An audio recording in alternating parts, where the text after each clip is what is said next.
이병호 국정원장 후보자에 대한 국회 인사청문회에서 여야 의원들은 국정원의 정치적 중립을 한 목소리로 주문했습니다. 이 후보자는 국정원의 정치 개입은 역사의 범죄라며 정치 개입 근절 의지를 밝혔습니다. 국회 취재기자 연결합니다. 김웅래 기자. 네, 김웅래입니다. 네, 청문회에서는 국정원의 정치적 중립을 요구하는 목소리가 많았군요.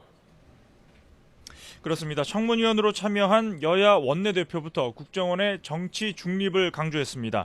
정권 교체 때마다 물갈이식으로 이뤄지는 인사 시스템을 개선해야 한다는 의견과 각종 기고문에서 나타났던 후보자의 보수적 정치 성향이 유지돼서는 안 된다는 지적이 잇따랐습니다.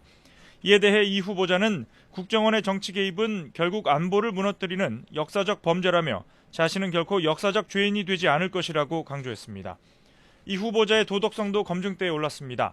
야당 의원들은 이 후보자의 두 아들이 해외에서 억대 연봉을 받으면서도 최근 8년 동안 이 후보자의 피부양자로 등록돼 건보료 1억 5천만 원 정도를 내지 않았다고 지적했습니다. 또 이 후보자의 자녀들이 대부분 미국의 시민권이나 영주권을 가지고 있어 정보기관의 수장이 되기에는 부적합하다는 지적도 나왔습니다. 이에 대해 이 후보자는 건보료 문제의 경우 국내 소득이 끊기면 자동으로 피부양자로 등록된다는 사실을 몰랐고 자녀 국적 문제가 국정원장의 직무 수행에 영향을 미치는 일도 없도록 하겠다고 해명했습니다.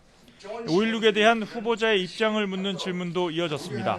5.16을 쿠데타로 보느냐는 질문에 이 후보자는 용어에 대해서는 큰 고민을 해본 적이 없다고 했다가 말을 바꿔 야당 의원들의 반발을 샀고 국가 안보적 관점에서는 5.16이 안보를 강화한 역사적 계기가 됐다고 평가했습니다. 이 밖에도 이 후보자는 테러 방지를 위한 각종 법안 처리를 위해 적극적인 역할을 하겠다는 입장을 밝히고 노무현 전 대통령에 대한 검찰 수사 당시 국정원이 과도하게 언론에 정보를 흘렸다는 이인규 전 대검 중수부장의 주장이 맞는지 여부도 조사하겠다고 말했습니다. 지금까지 국회에서 YTN 김웅래입니다.